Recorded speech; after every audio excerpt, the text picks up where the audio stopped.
وعزرتموهم وأقرضتم الله قرضا حسنا لأكفرن عنكم سيئاتكم ولأدخلنكم جنات تجري من تحتها الأنهار فمن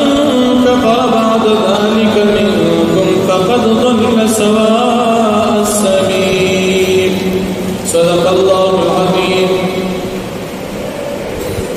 سورة المائدہ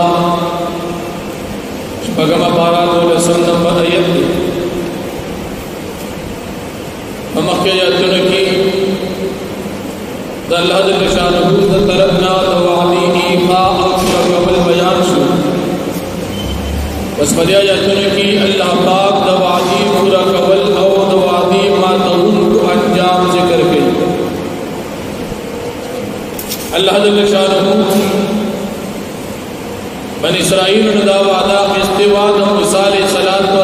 په دور کې چې د موسی علیہ السلام ورکی تیاب کوي تورات الله پاک کتاب کو منی پدی باندې عمل کوي. بنی اسرائیل بل منس کې 12 خاندانو موسی علیہ السلام پدی کې په یو خاندان باندې یو نگران مقرر کو چې تاسو به خپل هم په دې تورات باندې عمل کوئ او د خپل قبيله به هم په تورات باندې عمل تا برابر ساتي. چاغه قومنا او قبایل دروبیل په خاندان کې شموع بن زکور مشهور، د شمعون په خاندان کې شوقود بن حورا مشهور، د یهودا په خاندان کې کالب ابن یوقنا مشهور، او د الساحر په خاندان کې یعقوب بن یوسف مشهور، د ابراهیم په خاندان کې یوشع بن نور علیہ السلام مشهور، د بنیامین په خاندان کې یلقا بن روح مشهور، د ربالون په خاندان کې کرابیل مشهور، د منشا په خاندان کې گودی بن سوشا مشهور، د دان په خاندان کې عمایل بن کسر مشهور، د شیر په خاندان کې ستور بن میخائیل، د نفتال په خاندان کې یوحنا بن وقوشا، او د کاس په خاندان کې قوال بن موخا. 12 خاندانو هر خاندان کې یو سړی مشهور چې دی بخبله په تورات باندې عمل کوي او دی په قوم ته هم وایي چې په تورات باندې عمل کوي. قوم په جهاد باندې هم تیار ساتي او د موسی علیہ السلام په تابعداري به برابر ساتي. ابي الله پاک دې سره وعده مو بچره تاسو مونږ کوي، زکات ورکوي، پیغمبران مني، د پیغمبران امداد کوي، صدقې ورکوي په خوشاله سره، نزب تاسو ګناهونه معاف، تاسو به جنت ته داخل کو. او داسې جنت چې هغه کې نهرونه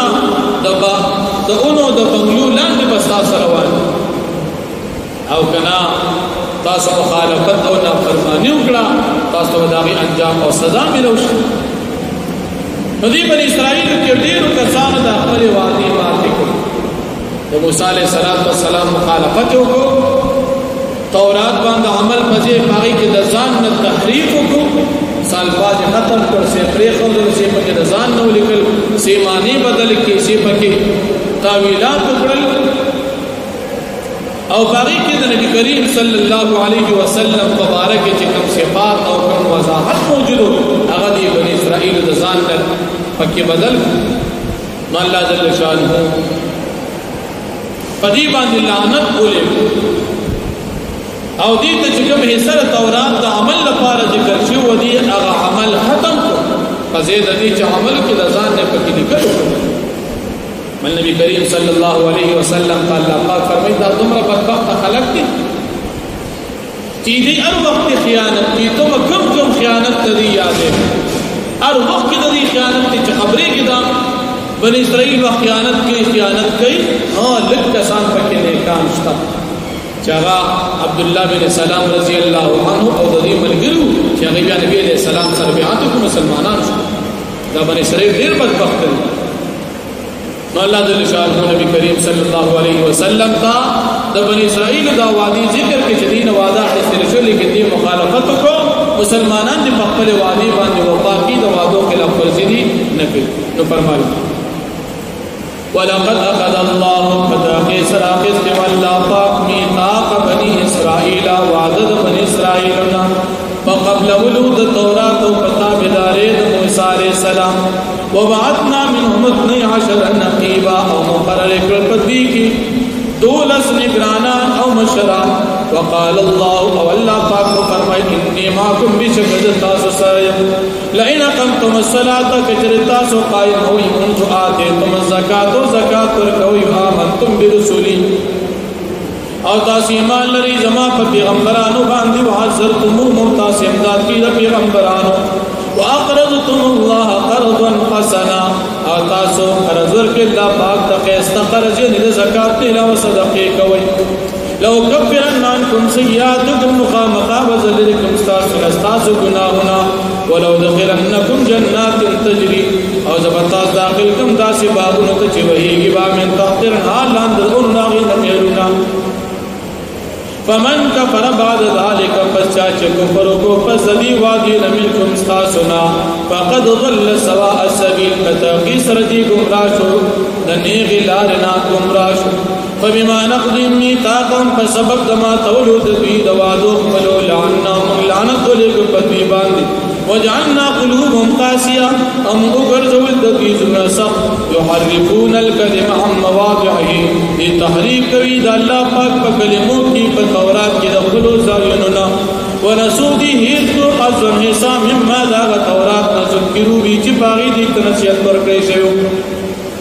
ولا تزال تطلع